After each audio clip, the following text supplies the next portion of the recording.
Texas is quietly executing one of the most successful green energy transitions on the planet. But behind the record-breaking solar and wind production, a mathematical time bomb is ticking.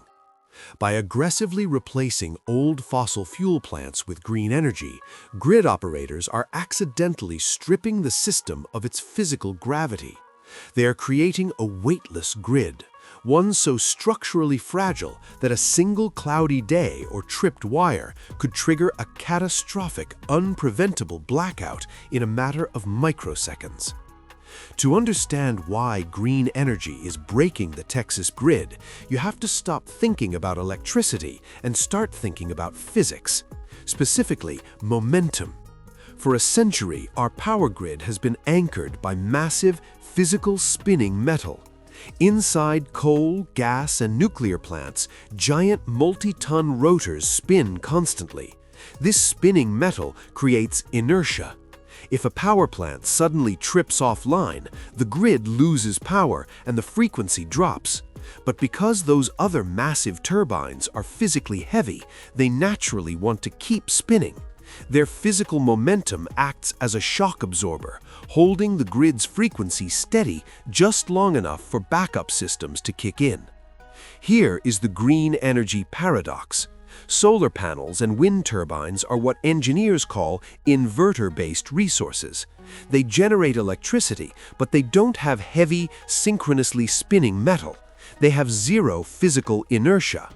Every time you retire a coal plant and replace it with a solar farm, you aren't just changing how power is made, you are actively removing the shock absorbers from the grid. This is especially dangerous in Texas. The ERCOT grid is essentially an isolated island. It can't borrow significant power from neighboring states if things go wrong.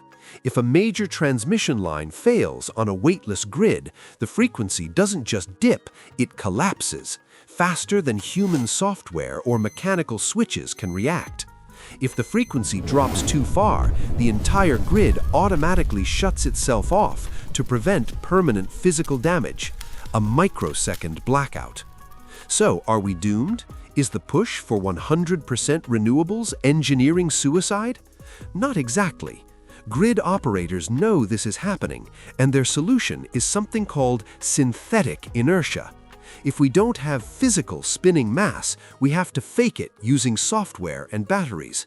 Giant battery energy storage systems equipped with grid-forming inverters can detect a frequency drop and inject massive amounts of power into the grid in milliseconds. They electronically mimic the physical momentum of a spinning turbine.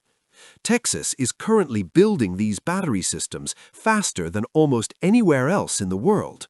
But right now, it is a desperate race against time.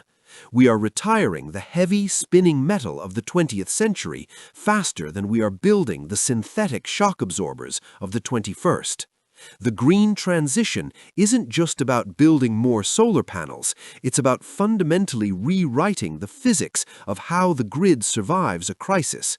We are playing a high-stakes game of grid roulette, hoping the batteries come online before the frequency collapses.